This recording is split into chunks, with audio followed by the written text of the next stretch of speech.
local program that is here. It's a variety of services that you guys are familiar with, but we also rely heavily on the ASAP network. So that's access point.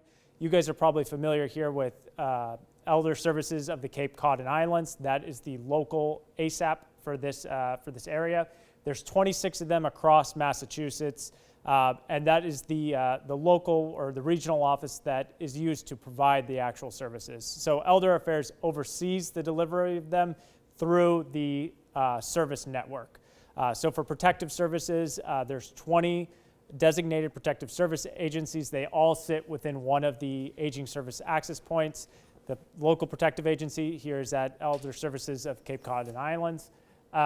It's overseen by my office, and the services are directly provided by the ASAP. So this is just another kind of visual of what I'm talking about, that you have Elder Affairs at the top as the state oversight, that there's a number of state laws and regulations that we make sure our service providers are abiding by. Then the services are actually provided by the various agencies across the state, and then you see all the different types of programs that are provided through that infrastructure. All right, so getting away from bureaucracy a little bit here. We were talking about it earlier, Kathy and I, just the baby boomers are here. There's a huge demographic trend that's occurring here in Massachusetts, but also nationally. You're seeing a major growth in the population over 60, over 65, and the Elder Affairs Administration and the local ASAPs, everyone is gearing up on how to respond to that, how to provide services when the population you are serving is growing rapidly. So it's, when we're talking about our elder abuse, keep that in mind that we're going to talk, the reports of elder abuse are rising quickly throughout Massachusetts. In fiscal year 2015, it was close to 25,000, and we're looking at probably close to 27,000 for this fiscal year. But a lot of that is being driven, there's just more people in the community. There's more individuals over the age of 60 and 65. So a lot of that has to do with the statistics. It's important to remember that this is all happening in the context of a growing population. I'm going to go to the next one. So with that growth in the population, we're also seeing more people want to stay in their homes. I think it's something that we're all comfortable saying at this point, that elders want to live at home. They want to stay in their local community.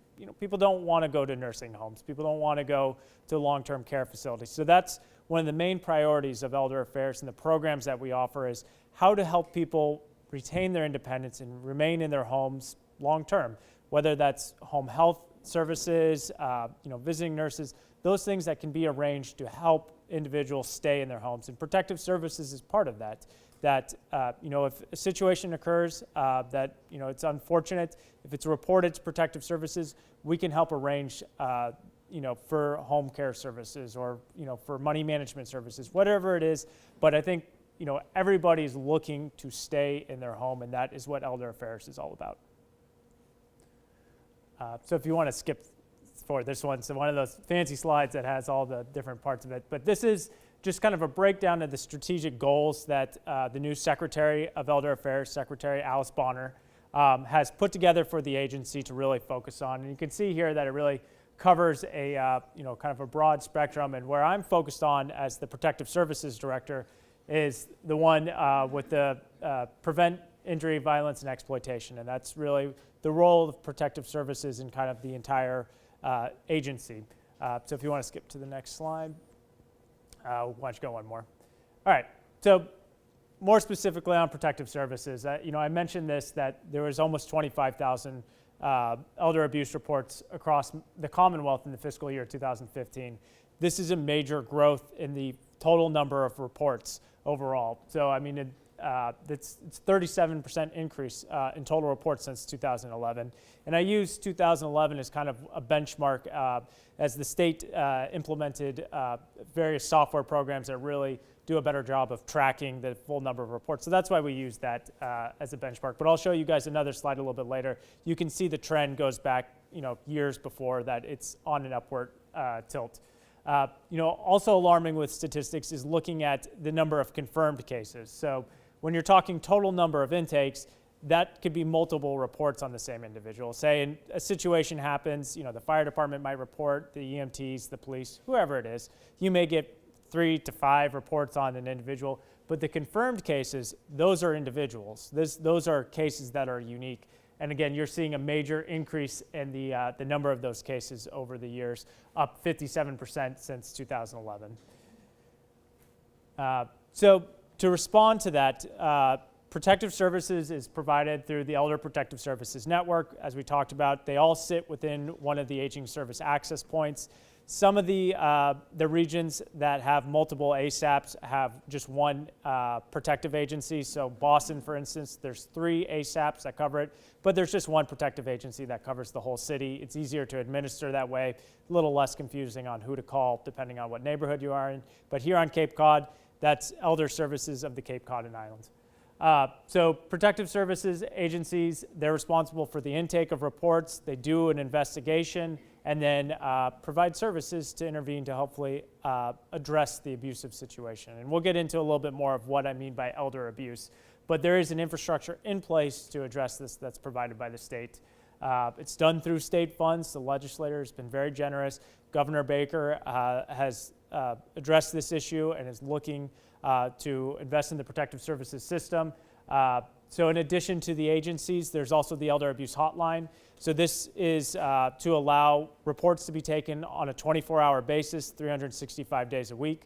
During business hours, reports are made to the local ASAP, but after hours, they go to the Elder Abuse Hotline. It's just one of the key components of the state response to elder abuse. So in addition to the agencies and the hotline, we also have a guardianship program. This is for those unique cases that require the state to go a little bit further. There's 4 contracted agencies across the state that provide 170 guardianship slots. So these are for individuals that may not have any friends or family that could step up to serve as a guardian. There are some state services that are available for them. And then we also provide the money management program. So this is paid out of the Protective Services state budget. They're separate from the state protective agencies in that anyone could go into a money management program. So this is your volunteer bill payers. This is your rep payees. Those are overseen through the Protective Services program. So we want to go on to the next one. So this is the slide I was telling you about that going back prior to 2011 to 2005, you can see the trend really does go back over time and is increasing at a pretty alarming rate. But looking at this graph, keep in mind the demographics, that there's more people entering the system. So part of this is that elder abuse, it's increasing in its numbers, but a lot of that is due to the demographics, but also to an awareness. Events like this, the word gets out, more people are reporting, more people are looking after family members. So it's important to keep a good context when you're thinking about elder abuse reports. It's on the rise, but again, collectively, this is something that the community is ready to address and the state infrastructure is in place to deal with this. So when I talk about elder abuse, this is the definition from the state statute that enacts the elder abuse program. It's pretty broad. There's a lot here. That we're not talking just physical abuse, but it's also emotional abuse, sexual abuse, caretaker neglect, self-neglect, and financial exploitation. Elder abuse, a lot of people have a tendency just to think about it and in a way that is stereotypic, that they're thinking physical abuse. They're not thinking that self-neglect might be something to watch out for. So, as members of the community, when you're looking out for each other, or you're talking to your neighbors or your friends, keep in mind that elder abuse is, it's a broad definition, that it really does cover a lot of different situations and scenarios. And, these are talking about quality of life. Is a caretaker maybe getting burned out? Is it a family member that's been at it for a really long time and maybe just isn't, really able to do it on a full-time basis anymore? That could be a call to protective services. Is it someone that's, living by themselves that, maybe just needs some help, managing their money or, administering medication? Things like that can lead to a protective services call. So elder abuse really has to be looking, viewed at in this context, that it's broad, that there's a lot to it. So if you want to go to the next slide. So kind of looking at this definition and thinking about the different types of cases that could be elder abuse, this is a breakdown of confirmed cases by type rather than just saying elder abuse, there's 24,000 reports in 2015. This is, self-neglect versus neglect versus, the other different types. And you can see self-neglect is by far the largest category that we're dealing with, that, a lot of people just need some extra assistance. And that doesn't mean they can't live at home. It just means that, a call could be triggered and protective services could put some, a plan in place to help that person stay in their home, be empowered, and really live a fulfilling life in their own home. So how to report elder abuse, reports can be made over the phone. There is a distinguishment in the statute between those that are required to report and those who aren't required to report. So your mandated reporters are your police officers, nurses, firefighters, just individuals that through their professional capacity are going to interact with these situations. They are required by law to report. That doesn't necessarily mean that the case is going to go forward. It needs to meet certain criteria put out by Elder Affairs in order to go forward. But that's all the mandated reporter is. And most of our cases are reported by family members or friends, people that interact with them at the senior center. So this is part of the elder abuse laws, but everyone should think about reporting. We'll go over the phone numbers and how to do it, but elder abuse is something that we can solve collectively again. So whether you're a mandated reporter or not, the process is the same. You're going to want to call your local ASAP or the elder abuse hotline and talk to them over the phone. We generally suggest people give their names. It's easier to gather information there. But if you really want to remain anonymous, you can. And this is, it's about providing services to victims. The Elder Protective Services Program is not a law enforcement agency. It's a social services agency. So, we're not about punishing abusers. It's about providing the services to those individuals that are in need.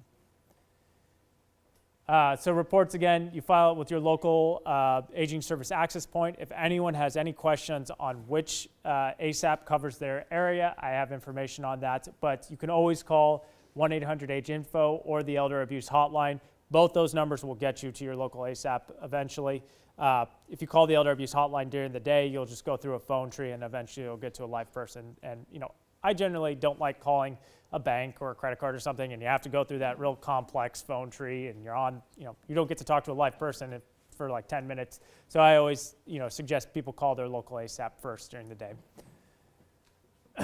So what happens when you file an elder abuse report? So, as I mentioned, Protective Services is not a criminal organization. It's not law enforcement. It's social services. So the intake will be taken by an intake worker who will, ask a number of questions, trying to get the details that will help the protective service worker go out there and interact with an individual. So once the intake is completed, there's a screening process to just really look if what's reported meets the statutory definition of elder abuse, but also looking to see if what the response rate should be from protective services. There's 3 different categories: emergency situations, rapid situations, and routine situations. Obviously, all these situations, we want to get someone out there as soon as possible, but we tend to just triage, if it's a real emergency, we want to get someone out there right away and then kind of backtrack from there. But everyone will be seen within 5 days if the report is screened in. So one of the things that's caused some friction with the community is this screening process, that there was kind of, it was confusing on which reports were being screened out versus screened in and why. So one of the things that I tried to do as Director of Protective Services is add a level of transparency and additional communication between reporters and the investigators in the screening process. So before a report is screened out, a protective screener will call a mandated reporter and talk to them about why it's being screened out, what additional information could be given to make a different determination. So that's something that is currently in place, and we're evaluating the success of that policy going forward. But so if a case is screened in, it'll be assigned to a worker, an investigation will take place. So again, this is not a criminal investigation. It's an investigation to see if it's more likely than not that the abuse occurred, and gather enough information to put a service plan together. Investigations are required to be completed within 30 days. There are some instances that they will take longer. These are situations that the worker may be dependent on outside sources, such as a bank or the courts trying to request documentation. But in general, we're shooting for 30 days as our average length of investigation. Services sometimes can be put in place before the investigation is completed. If it's an emergency situation, the worker will take action as necessary. But again, they're looking for, is it more likely than not, and do they have enough information to put together a plan? Once the investigation is completed, they'll move to service planning, and then provision of the services to alleviate the abuse, and the case will be closed. Protective, just 1 second before we go to the next. Thank you. So protective services is really designed to be that kind of short-term intervention model. That's how it was originally developed by the legislator and Elder Affairs. We're looking at evaluating that model. Obviously, the cases today are a little bit more complex than the cases that were seen 10, 15 years ago. The role of substance abuse, the role of mental health issues, financial exploitation, those situations are causing us to really take a second look at the way protective services functions and try and take some different approaches. So again, this is a general breakdown of what a protective services investigation entails. But it's about the victim. It's about the individual and providing them with what they need in order to remain in their home. Go to the next one. All right, so just a few things that are important about protective services, and then we're going to open it up for discussion and conversation here. Self-determination is one of the cornerstones of the protective services program here in Massachusetts, but also under the federal legislation that created the State Unit on Aging. Protective services are voluntary, that the state is not looking to impose services on individuals, that we want to empower people and help individuals to remain in their communities. So it's, an investigation will be done and the services will be offered to the elder. They're not going to be forced upon them. There are certain circumstances where if an individual really lacks the legal capacity to make that decision, protective services can petition the courts to order the services or to go for guardianship, but those are a pretty limited set of cases that in general, this is about working with people and not imposing anything. We want to address elder abuse in a way that is, it's not scary. It's not the state coming in and, taking over someone's life. It's about giving them an opportunity to address a situation in their own life. So self-determination, again, is one of those issues that can cause friction with mandated reporters, that they may have difficulty understanding why protective services is accepting, an elder refusing services. It's a very difficult task because you really want to balance, an individual's right to make their own decisions with the need to put in measures to protect someone's safety. So in response to that, Elder Affairs has required our protective agencies to use a new screening instrument for capacity assessment. Previously, agencies were, relying on training that they'd previously received or some different models that were out there for assessing capacity. A lot of them were focused on things like memory, which experts in the field will tell you is not the best way to determine someone's capacity to consent. Asking someone, who's the president? What day is it? What town do you live in? Those kind of questions were used not specifically by protective, but just in the field in general previously, and it's not going to indicate whether someone really has the ability to consent to services or not. So the new screening instrument that we're using, it's one part of the overall plan to address this topic by Elder Affairs. It's focused more on executive functioning. So that's, there's all sorts of clinical and legal terms and definitions for executive functioning, but it's really getting at whether someone can, appreciate their situation, articulate, a reasonable, response to a given scenario, and tell you why they're doing it. So on the screening tool, we'll ask, if it's a financial exploitation case, what would you do if you no longer received your pension? Or what would you do if your Social Security was being diverted? We're looking for them to be able to appreciate that's going to have a major effect on my life. I might lose my housing. I may not be able to pay for food. And then what is your response going to be? Are you going to ask for help, call the police? Those kinds of things are a far better indicator of whether someone has capacity to consent or not.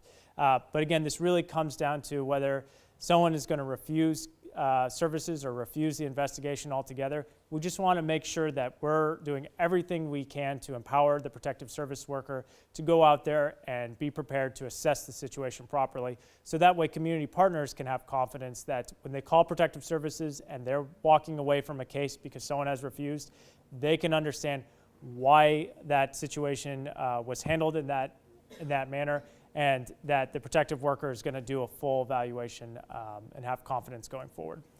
If you want to go to the next one. Another important area is confidentiality. Protective service records are not public record. They're something that's sealed under the state laws, that there's very strict requirements on protective workers and protective agencies on what they can and can't say. Again, this causes a lot of friction with reporters and community partners, as they want to be part of this. They want to, they made a report on, something that was concerning to them. They would like to know what's going on. And it can be very difficult to balance that right to privacy with, the need to protect the elder by discussing it with community partners. So what we've tried to do at at Elder Affairs is find those situations where we can share more information in accordance with the confidentiality laws. And one of the ways that we realized what we could do is have the protective worker call the reporter first thing. As soon as the case comes in, the protective workers are now required to call the reporter, introduce themselves, tell them that the case is being taken, and explain the rules on confidentiality and self-determination. And the idea is you have not started the investigation yet. You haven't gained a bunch of confidential information that you won't be able to share later in the investigation. But right up front, you can identify yourself, let the reporter know what's happening, and give them an opportunity to give you more information. A lot of times reporters will learn things through the course of that 30-day investigation that they'll need to share with the worker. Hopefully with this new policy, they'll know who to contact and know that they can still share information with the worker, even if the worker can't always disclose information that they gathered during the investigation. We're also looking at the strategies that are used by protective workers in the field on talking with the elder. If a protective worker is able to get the consent of an individual to share information with others, the protective worker can talk a lot more freely with community partners. But that initial interaction with an elder where they're talking about protective services and asking for permission to speak with community partners, there's a real nuance to that, and we want to evaluate and make sure our workers are doing it in a way that is most effective for both the elder and the community. So a few more things on confidentiality. We always are looking to protect the identity of reporters. A lot of people don't want it out there that they made a protective services report, especially in difficult family situations. Most professionals are okay with that information going out, but someone that is seeing elder abuse by a family member, they're not going to want that getting out there. So that's one of the strict areas of the confidentiality laws. Data subjects, those are individuals that are named in the investigation. So that's the elder themselves, potentially the alleged perpetrator. They do have rights under the laws in certain circumstances to view the record, but it's a redacted portion of the record. So, if the data subject's requesting their own record, we're going to redact the reporter's name and certain identifying information to make sure that we're always in compliance with Massachusetts law. All right, so that's the end of the PowerPoint. I know it's PowerPoint is one of those things that can put everyone to sleep here, including myself. But those are some of the basics of the Protective Services Program, and I think it's important that everyone understands that the state system is in place to deal with these situations. And again, collectively, this is something we can solve.